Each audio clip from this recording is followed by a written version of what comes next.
Thanks for listening to Baxie's Musical Podcast. If you like what you hear today, be sure to like it, subscribe, rate, and share it with everyone you know. Be sure to follow the show on Instagram, TikTok, and Facebook for regular updates, because there's always another one coming up next week.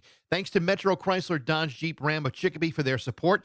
Visit their state-of-the-art dealership next to BJ's and Big Y on Memorial Drive, or go to metrojeep.com and drive home in your new Metro Chrysler Dodge Jeep and Ram today. Now let's get into today's episode on Baxie's Musical Podcast.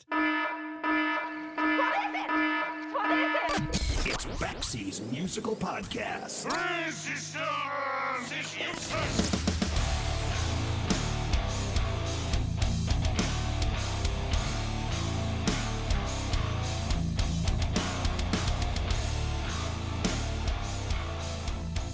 So here's the big problem with collecting records. It's one thing to buy a lot of records. It's another thing to buy all the records. Due to financial considerations like having to pay for shelter, food, or college tuition, the ability for most people to buy everything is somewhat limited. Ultimately, it means that you're forced to make tough choices in life. Other times, it means you just come late to the party. In other words, shit happens. In 1987, when I was a college student, we were playing a song by Redd Kross from their newly released album, Neurotica. I can't even tell you which tracks we were playing. I just remember thinking they were pretty good. But as a college student, I was either going to use my parents' hard-earned money to further my education, or I was going to spend it on either beer or records. I just couldn't do both. I often chose the beer, and many times I chose the records. And in this particular case, I made the mistake of putting Redd Kross on the back burner, albeit temporarily. Fast forward a few years, and suddenly Redd Kross begins reissuing their entire back catalog, and now is where my Redd Kross obsession officially begins. Well into adulthood. And as such, I didn't just pick up the reissue of Neurotica, that album from 1987 that I was playing in college. I bought everything, all of it. Today, Redd Kross stands high among some of my favorite bands of all time. Phase Shifter, Born Innocent, Researching the Blues, Neurotica. I've got them all, and it has been glorious. Because Redd Kross is considered by many to be the most important band in America. And I'm not the only one who's followed this path and discovering why that might be true, especially now that Redd Kross appears to be going through this sudden resurgence with an incredible documentary out called Born Innocent, an autobiography that's due in October called Now You're One of Us, and their absolutely fantastic self-titled double album, which is arguably one of the most ambitious albums of their career. It now puts into perspective that Steve and Jeff McDonald of Redd Kross truly deserve that reputation. You just might not know it yet. Considering the range and scope of their influence, how they've seamlessly transformed from a young hardcore band to psychedelia, to glam, to early grunge, to becoming one of the greatest power pop bands of all time, no wonder some of their biggest fans include Pearl Jam, Nirvana, Sonic Youth, and countless others. And amazingly, they've been doing it since before they released their first EP in 1978, starting when they were just 11 and 14 years old. Today, in their mid to late 50s, they're cranking out some of the best work of their careers, and as a fan, I couldn't be happier for them. If you happen to be one of those people that's not fully aware of Redd Kross, then today might just be your lucky day, because I might just be introducing you to one of your favorite bands of all time. My guest today is bass player, singer, songwriter, producer, Steve McDonald. Steve isn't just that former 11-year-old kid. Over the last 46 years, Steve has done a little bit of everything. For the last 9 years, he's been a member of the Melvins. He's been a member of the punk supergroup Off with Keith Morris of the Circle Jerks. He's played with Jack Black and Kyle Glass and Tenacious D, as well as being a touring member with Sparks and a session musician with one of my favorite bands, Jellyfish. This is my conversation with the legendary Steve McDonald from Redd Kross on Baxie's Musical Podcast.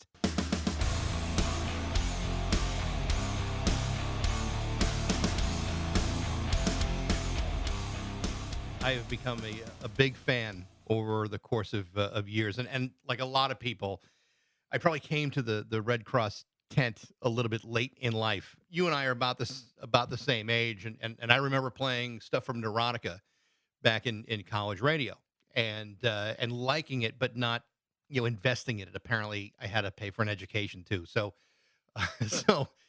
years go by and, I start listening to it more, and I bought Phase Shifter, and I start kicking myself. And as I'm rediscovering this and kicking myself about like what I had been missing out on, even though I was fully aware of what Red Cross has been, I have to assume that you guys hear that quite a lot, especially now, when people are finally starting to figure out what Red Cross is all about. I'm sure. I mean, I think the name is probably more known than the music often, Yeah. and just because we've been associated with so many different kind of eras and scenes, and but yeah, but I appreciate your honest account and of your own. It sounds like I- regret.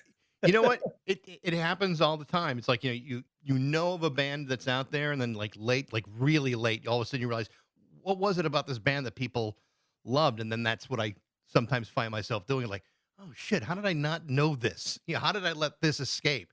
And Red Cross was one of them. But when I dove in, I'm telling you, Jeff, Steve, I really dove in. I bought the whole Wow, goddamn look at thing. that. I bought the whole thing, Steve. But it feels like you guys are going through this, incredible moment where the documentary, Born Innocent comes out. The biography is about to come out in October, and then you drop this massive double album, which I think is easily one of the best and most ambitious things you guys have ever done. I mean, it's such an incredible time for you guys. I mean, it's about time, but at the same time, it's got to be ridiculously exciting. Even now, after all these years of being in a band, it's like, holy shit, there's a lot going on here. Yeah, there is a lot. It's interesting to go from like not a lot of activity to kind of almost too much activity. Uh, and that takes some adjustment. But yeah, I never lose appreciation for the opportunity to do this. I'm very grateful, and I don't care when someone gets on board. Whenever you do, whenever you can. I mean, I don't like hearing when someone got off board. Yeah, no, I understand that. But as the years have gone on, I don't know. For me, there's something about what you guys have done that it grows, it changes, but it gets better. To me, that doesn't always happen with a lot of bands where they get better after 40 years. I mean, I'm hearing the new record. I'm thinking, Jesus, this is just it's unbelievably great. That's very kind of you to say. Yeah, I don't know how that happens, or this phenomena of us somehow keeping it fresh, or finding new ways to get better. But I just know I guess an obsessive person that just doesn't give up Yeah. easily. That's all that I know. Well, I mean, I want to ask you a little bit about the new album here, because the songs you're talking about, Candy Colored Catastrophe, I'll take your word for it, Stunt Queen. I mean, it's a double album of gems. What was different about doing this album creatively than in the past? Because you're talking about all of a sudden having enough really good music to make it a double album. How does that happen? Well, I think the main thing that's different on this record is that I've kind of, and I knock on wood because I am superstitious about it at this point, but I guess as like an independent songwriter, like someone that not only collaborates but can finish a song on their own, I've kind of have come into my own a little bit more, Yeah. and where Jeff has always been the predominant songwriter, and I've collaborated with him, and lent a riff or a middle eight here and there, and the odd lyric. I feel like I was the one that was the real catalyst to getting Jeff involved on this record, because I wrote a bunch of songs in advance, or a small whatever. I just kept sending him these things I was doing while I was on the road with, I play in the Melvins too. Right. And um, and I'm just the bass player in the Melvins, so I actually have a lot of free time when I'm out on the road.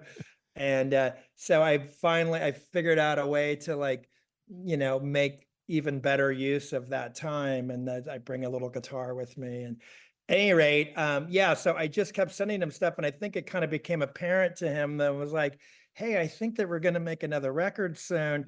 And if I don't sort of get on it, my little brother is going to write this entire record himself. So, but we didn't plan on making a double album originally. I just thought, like, the old school tactic of like write way more than you need, and cherry pick what you think are the strongest, and you'll have your little 12-song record. But it just, as a couple like things kind of one thing led to the other. And next thing we knew, it's like, let's just release them all. And it's when we arrived at 18 songs, we thought, well, that's how many songs are on Exile on Main Street. So that's a Yeah, legitimate double. that's a good that's a good bellwether to put things on. Yeah. But but these songs, as I'm listening to the record, I'm going, well, how could they possibly have pared this down to a single record? It's like, which one of these babies has to be sacrificed for the greater good? And I wouldn't even know how you would even begin to do that. Well, I can actually tell you, we actually we went in, well, the song Born Innocent, we recorded like 4 months earlier because it was the filmmaker, Andrew Reich, who had made our documentary, Now You're One of Us. I'm sorry, Born Innocent is the name of the documentary. But he asked us to write a closing credit theme that was somewhat of like a origin story song. So that it was almost commissioned. Mm. And then so when we went, and then we had 17 songs left, and we thought we chose 14 and went into the studio last November with 14, thinking that we'd, really still would only use 12. A couple of them would go on B-sides or, foreign territory bonus tracks. But the songs that we didn't left behind, that we didn't even record at first, was Good Times Propaganda Band, which I love. We chose a song called Stuff that I had written, and then a song called Emmanuel Insane, which was the last thing that we had written before we went into the studio. And it was just, there were almost arbitrary choices because I liked everything. Yeah.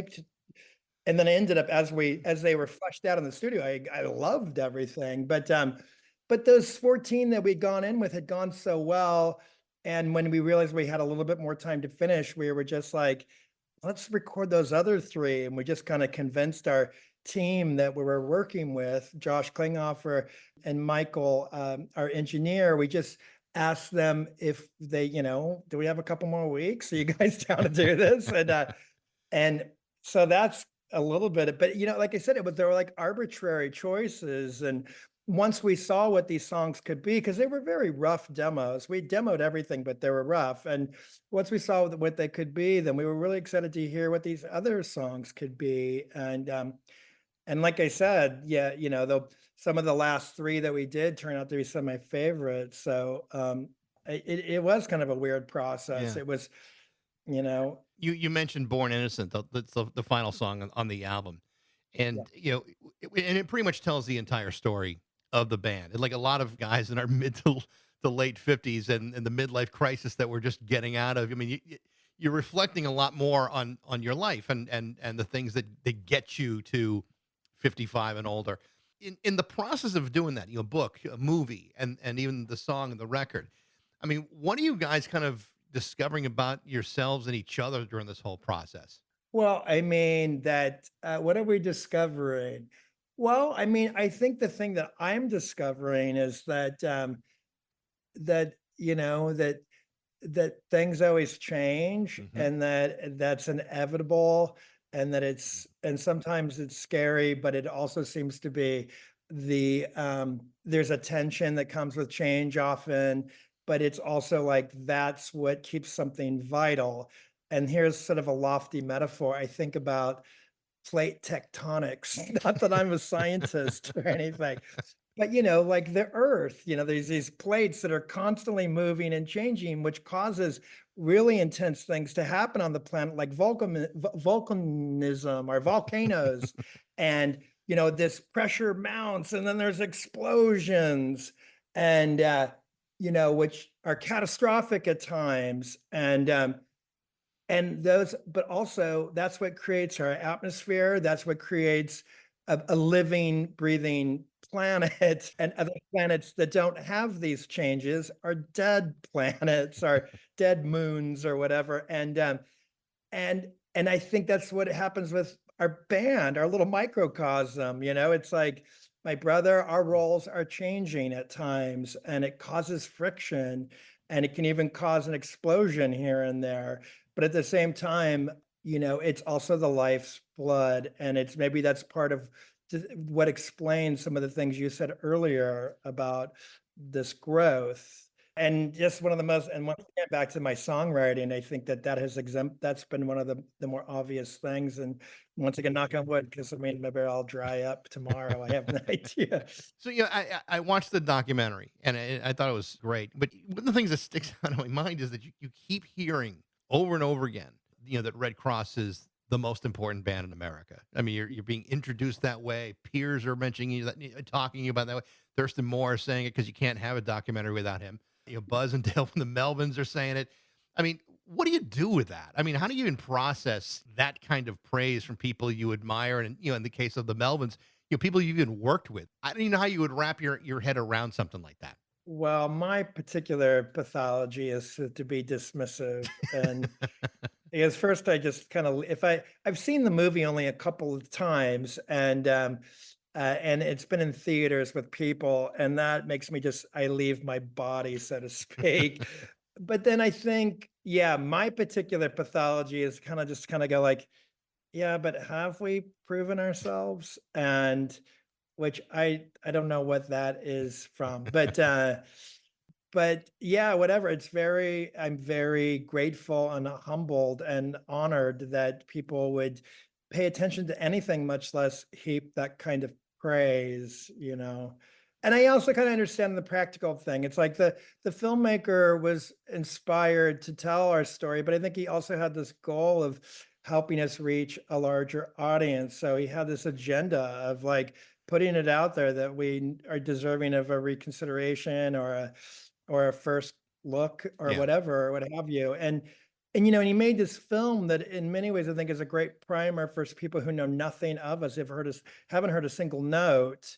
And the only thing I would add to it is that's the one thing that I could sort of take credit for, is that I think that I was really invested in trying to get a new album out that I thought would be a great first listen for someone that maybe had seen the documentary and then was like, well, what is this band about? And since we've been doing it for so long, if you just check us out, you're going to get this really weird impression because it expands 40 plus years, and you're going to hear us as children, you're going to hear us as teenagers, you're going to hear us.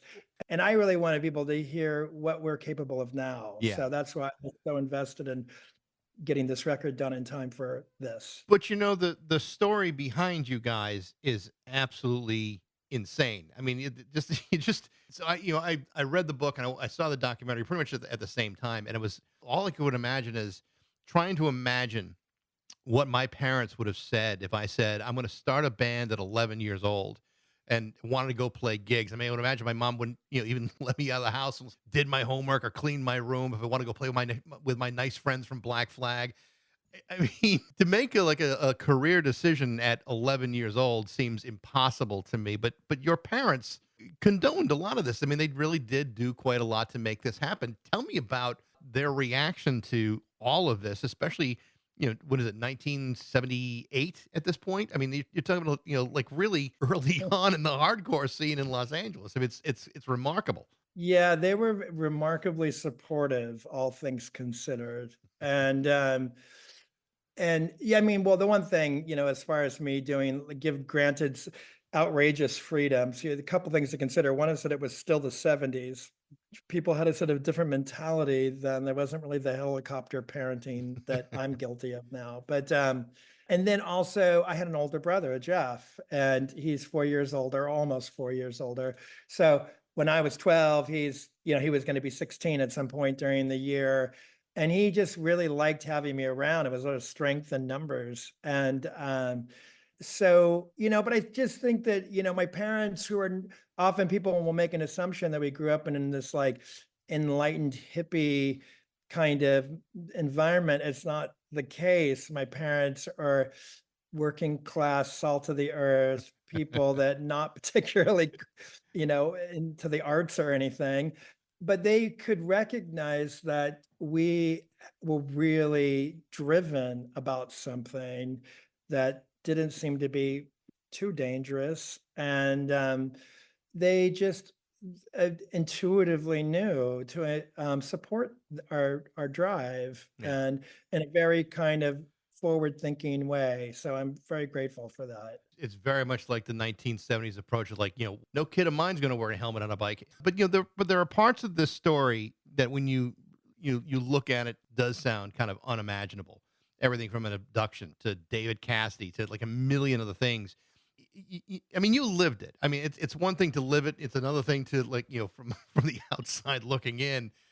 Did you and Jeff see different things in different ways? Did you have different perspectives on the same types of things? Did you say, I didn't realize you saw it that way? Well, I mean, a lot of things we've kind of, I mean, so many stories and so many life experience are shared at this point where like at times I'll tell a story that was actually Jeff's life, not mine, and not even realize it, like, oh, the time I ran into something, or ran into someone. But in terms of like just having a different perspective and kind of having that, wow, I didn't realize you saw it that way. I mean, that definitely came up when we were working on the book because the co-author, Dan Epstein, interviewed Jeff and I over the course of like 6 months separately. Hmm. And as we're in the documentary, we were together and often bickering during the interview process. During this, so sometimes there was a few moments, like not too big, but I would see there were things where we were kind of contradicted each other and in the book. And that was interesting. I think it gives an interesting dynamic because we're different, very different people. And for all of the similarities and the shared experience, there's also some just kind of baked in differences that come out. You hear a lot about stories about bands that involve brothers and how difficult that can be. I don't know if it's because of the shared history you have and the kind of relationship that brothers have. I mean, whether it's the Kinks or the Knopfler brothers from Dire Straits, even the guys from Oasis. I mean, there's so much history involved. It's hard enough to keep a band together with people who aren't related. How do you guys get through all that? And maybe even more importantly, how do other members of the band get dealt with when situations between you and Jeff blow up? Well, yeah, that's something that kind of came up in the documentary, and that was a little once again humbling. To hear Victor and Drizza, who played drums for us for a couple of years, say he just couldn't listen to the arguing anymore, or the fighting, and and I was like, "Ooh, yeah, oh yeah, I'm sure." And which I've always known, it's really embarrassing. And I love my parents, and I'm really grateful they're still with us, and they are king bickerers, and so I think that but I mean, not to say I can't. I take responsibility for my part in my Michigas nowadays with my brother, but I can see like it was very unchecked for many years. And yeah, and sometimes we would get into fisticuff and it's horrible. It's Yeah. absolutely terrible behavior that I wouldn't want to be a band member in. But but I think that yes, it's true. All the things you're saying about being in a band, I just think of bands as they're very dysfunctional families. There always are. It's just, and you can try a bunch of ways of organizing the decision-making process. You can make it really diplomatic, democratic. I mean, democratic, or you can, or just have a singular leader. And it's always going to be difficult. I mean, I actually find that the democratic way is next to impossible with bands. But I don't know. I mean, I don't feel like we have that figured out. I don't feel superior in any way to other bands with brothers that haven't been able to keep it together. Like when I think of the pressures of just sharing a single responsibility with anybody is hard because it's a marriage, but it's like it becomes, if there's four people, it's like a four-way marriage. But then you add a sibling dynamic where there's like a pre-band history with all sorts of kinds of baggage or triggers, et cetera. And if you're not like, vigilant about your part in that, it's not going to go well for you. And you can be really understand your part in it and figure out ways to not participate in it. But if the other person isn't doing the same thing, then it's even more torturous sometimes, so. Well, you got a pretty unique perspective because you're not just working with your brother Jeff all these years, but you also toured with Ron and Russell Mael with Sparks. I mean, there's a situation where if these two fought, most of the world would never know it because they hold everything with such a private wall behind them. But having spent a Yes. couple of years with them touring, what's the difference between their relationship as opposed to your relationship? Yeah, well, I mean, I can really kind of only speculate because even with that front row seat, they still really kind of uh they have it so figured out. There's not a lot of room to kind of like get into the weeds with them about things. But I definitely at one point realized that like they have a very at least from my perspective, just a very well defined sense of role identity between the two of them that they're very comfortable with. And Ron is the songwriter. Russell sells it with his great lead vocals. Russell takes on a lot of heavy lifting in terms of like engineering records, and which I really have related to because in some ways that I've tried that out. I've done that with my brother too, like researching the blues. Jeff wrote the entire record except for one song that I sang on. And then I engineered it and produced it or whatever. And it was a kind of a really strong role definition. And then just whatever. And those guys were just both very dedicated to this singular vision. They were married to their band. And doesn't seem to be a, or at least there hadn't been for many years, a lot of room for anything else to penetrate their focus. And that, has been, inspiring for me because when I first joined on with them, it was sort of, it wasn't a creative lull because they never stopped, but I would say there was less acceptance or interest at that moment. And now, the last time I saw Sparks play, the first time I saw, or the right before I started working with them, they played a club on Sunset Boulevard. And then the last time I saw them, the summer of 22 or 3, they were playing the Hollywood Bowl, I know. and I was just like, God bless these guys, like even when I was playing in their band, I thought there was a little bit of me that thought like, I mean, I love that they're so driven, but I mean, does it add up? And, the way to look at it, because that's really like the negative self-talk that I get into is like, what's the point? That sort of, that sort of enemy of creativity, that futility that can enter a body that I think is just some kind of protective device or something. But at any rate, they've just been like able to ignore that and just plow forward. And there's the important part that they're very good. And then they just been there, like willing to, waiting for their opportunities and not and never squandering them. Now, you weren't part of the unfortunate decision that they made to do 21 albums in 21 days, right? You didn't join them in that one, did you? Oh, I did. I was Oh my, there. oh Yeah, my God. I was, yeah, which was more of a learning process. I mean, watching Ron in his 60s take on that much pressure, that much memory challenges. Russell didn't use a teleprompter. He was never had the lyrics on a. I had a music stand out for my bass lines, and he didn't. It was so impressive. I but I did 13 of the records. I didn't play all 21, but I was there with them in London Wow. for that most of that month. When I've done other interviews and I've told other artists about them, Park sometimes comes up, and I've talked to Russell, about it, and he said I wouldn't recommend ever doing it again. But when you tell other artists that this is what they planned to do and they executed it, to go like, how the fuck did that happen? Why would they do that? And it's like, I'm impressed by the fact that you were able to get through 13 of their records. That's unbelievable. Thank you. Yeah, well, I had cheat sheets, and it was also just this great, it was like a summer course. It was like, when you go to school and you try to catch up on some of your credits, and you condense an entire year's worth of algebra into a 1 month course, and it's just really traumatizing. But then you get through it, and it was kind of like that.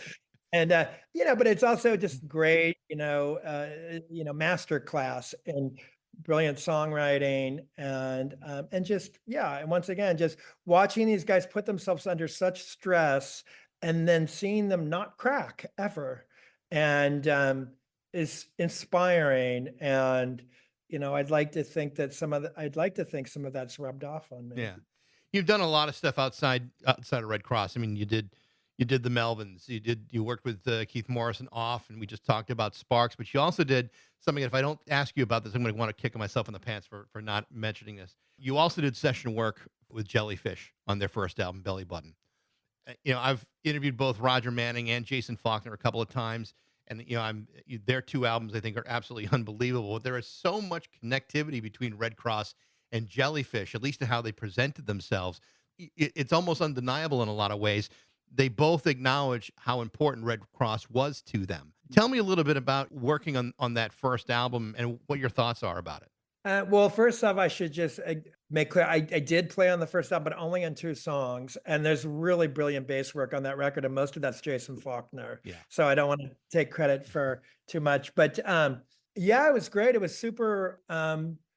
Is this weird combination of just like admiration and a little bit of jealousy and a little bit of like fire under my ass, because they had similar goals going to the studio, but I feel like they had a different toolbox than we ever had. They really had some great skills and some knowledge on how to accomplish outrageous goals, like making music that was somewhere between Queen and the Partridge Family.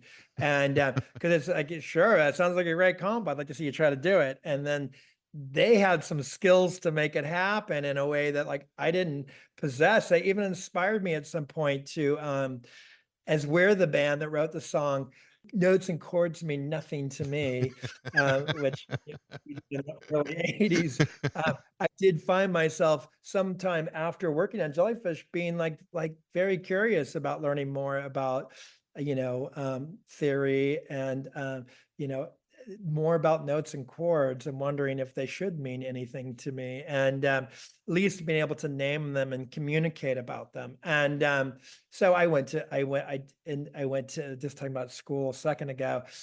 My knowledge of that, because I didn't go to college out of high school. I got in the van and went on tour, and then later in life, after doing things like the Jellyfish, I was like, and those guys were like USC music school graduates, and I thought, oh, maybe I should learn some of those rules, and not so that I can abide by them, but just so when I break them, I know what I'm doing. Yeah. And so that was one thing that also inspired me. But they inspired that affected me. And I went and studied music theory for a couple of years when Redd Kross was on hiatus.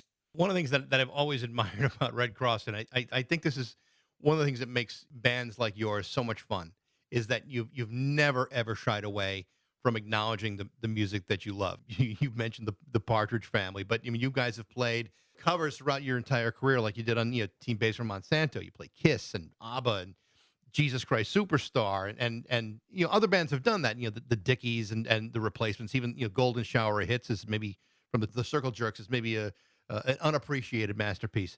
And from what I understand, on the tour you guys have been on, you're playing Crazy Horses by the Osmond Brothers, and I have that frickin' album because it kicks ass. It does. Tell me about how you guys choose the kinds of covers that you do play, because I remember back when I was in college, Red Kross came to Milwaukee, and you opened with Jesus Christ Superstar, and everyone's coming back like, you're not going to believe what I saw last night. And you're not going to believe what they opened up with. It was like the most exciting thing that people had ever seen in their lives. That was your opener. How do you choose those songs? Well, I don't know. I mean, sometimes it's just, sometimes they would just be in rehearsal, and we would get sick of playing our own songs, and we would just find ourselves cycling through whatever we could remember of our songs that we love. I remember Jesus Christ Superstar was something that was kind of became an obsession with us sometime in the late 80s. And I don't know. I mean, we've been doing it for so long. There's been different motivations behind different covers over the years. When we did our Teen Babes from Monsanto sort of mini LP in the mid 80s, which was all covers except for a reinvention of one of our own songs, Linda Right. Blair. That was, I think that Jeff had sort of a specific goal in mind, which was to educate the hardcore kids about the history of rock as we saw it. And, so that was maybe a little bit, I don't know, pedantic or something. It was like, we were going to school everyone. And then, Jesus Christ Superstar, that would have just been like pure, admiration. We talk about in our documentary how sometimes a show would, just eventually just turn into an entire cover set as we would try to do, all of side two of Sergeant Pepper or something, you know what I mean? And Right. and a lot of times that would just be a celebration. Like it would just be like, we're off the clock. Let's just have a good time, everyone. Or sometimes you'd be something, there was a technical difficulty, and it'd be like, quick, play God of Thunder. And, I don't know, but it always seems to somehow, I guess it's always about connecting with people. It's the same thing. And sometimes it's an easier way to connect with people. Even though we wrote the song, we're a cover band. We were, making fun of cover bands in our youth. Um, I think that we just love connecting with people. And sometimes that's the easiest way is with, and often it would also be like, and usually they're pretty obscure often they're deep cuts or they're by obscure artists. But I love that. So, if you're going to pay money to see a show, sometimes it's great to just know, if I'm going to have fun, it's nice to know the band is having fun too. It's not like, I assume you're doing a cover song and all of a sudden you decide to haul off and punch your guitar player, like what happened in Boston over the weekend. I assume that probably doesn't happen all that much when you're playing an Osmond Brothers song. Well, the Osmonds, that kind of came up one night. Well, we'd learned it a long time ago when we think we did it on a compilation record, but we were in Seattle. That's a prime example. We were in Seattle on this last tour, and Jeff realized on stage that we were going to be in Salt Lake City soon. So he's like, we better do something. We better get ready for Salt Lake.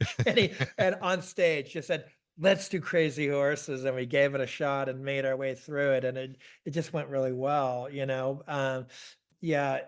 If I kind of feel like if I can't at least, have some joy myself, then, Yeah. that's part of the payment for doing it. And then I keep hearing people saying that it brings them joy, and not that, I can't count on that always happening, but I do feel like there's, what's wrong with that? And sometimes even the goofier the song is, the more fun it. Like again, the Osmond Brothers. Although the Dictators just recorded a version of that too. I don't know if you knew that. Oh, wow. Yeah, Awesome. it's really really good. But one of the things that is also really interesting is both you and your brother have both married women who have also had long, substantial musical backgrounds. Your wife Anna and her whole family's got a pretty extensive background. And Jeff married Charlotte Caffey from the Go Go's. All four of you have that same experience recording, touring, doing goofy ass interviews with total idiots. I mean, those kinds of things you can all share in that. It sounds like it must be kind of like a great advantage to do what you do, knowing that you can all relate to it in the same way. Well, sure. I mean, I think we share a lot of responsibilities. These are real marriages as opposed to like the faux marriage of being in a band or the whatever kind of marriage of being in a band.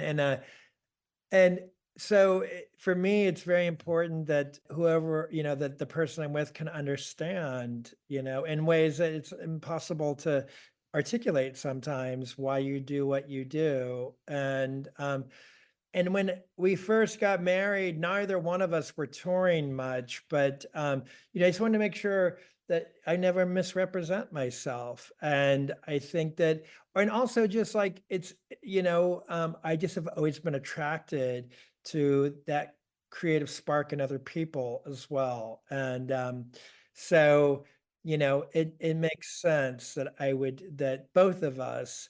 I always say that Jeff and I were like girl band groupies, and we're like sort of successful groupies, and or there's also a term, the GBG, the girl band geek, and we're that too. But yeah, I mean, yeah, it's definitely like it's like an enterprise, Red Cross, and I include Charlotte and Anna in the enterprise. They help us so much, and Anna helps me with our taxes. Charlotte helps us with our publishing stuff, and it's all that stuff. It's like it's a family business in many ways, and it's part of the business of our families, and so.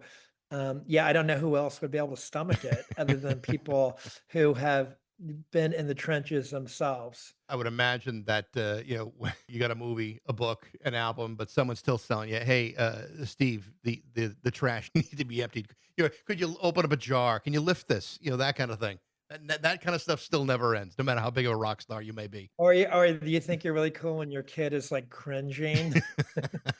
Like, oh, don't say that in front of my friends. You did I'm like, what? "Oh, yeah, get a free pass. I was in a punk band at 12. You do not get a free pass. So you guys are going to go back on the road in October. You're going to Europe for about like 2.5 months, but then you come back. What do you do after all that is done? I mean, do you just get back to work? Do you just collapse? I mean, you and I are not getting any younger, Steve. I know what I would want to do, but what do you guys do? Well, I'm trying to create more touring opportunities for us during the year of Red Cross. And so, I mean, I don't know. I can't really say now, but I'm still hoping that there's a few other territories that we can hit before the year of Red Cross is over, or if not, early in 2025. Um, I'm going to continue to write. It's hard for me to write on tour with Red Cross because I'm wearing so many different hats because I'm kind of like quasi manager, et cetera. And but then next year I'll be touring with the Melvins a lot. I have a very busy year with the Melvins next year, Very and cool. so. But yeah, I mean, hopefully there's time for a vacation in there at some point, and the whole family can go do something fun. I'm not sure, but or a staycation. My wife and son, they were kind of they like staycations, and when the pandemic hit, I mean, not to make light of the pandemic, but a lot of people didn't like quarantine. My family liked quarantine. Like they're like, we've been training for this for years. My wife and I did too. She's a teacher who was teaching from home, and I'd come home from doing the radio show, and I try to be really quiet, and all of a sudden I'm listening to her teach in the other room, and after all was said and done, we're like, this isn't so bad after all. we could live this way, absolutely. Yeah, Ste- yeah, yeah. Which is interesting because I'm out on the road so much, but it's true. And in many ways, I'm a homebody too. Yeah, So, but I have a much more adventurous spirit than they do. So it works yeah. out. Steven, it's a real pleasure to talk to you. I mean, like I said, I've become a big fan, and everything you guys have done, I've just absolutely loved. So thank you so much for doing it, and I hope to talk to you soon sometime. Thank you so much. The name of the new Redd Kross documentary is called Born Innocent. It's about to get a nationwide theatrical release this fall. Check out the book, which comes out in a few weeks, entitled Now You're One of Us. And of course, you need to definitely check out the new self-titled double album. It is amazing. Thanks for listening. I hope you enjoyed it. You can email me at bax@rock102.com. I'd love to know what you think. Thanks again to Metro Chrysler, Dodge, Jeep, and Ram at Chicopee. But most of all, thanks to you for listening to Baxie's Musical Podcast.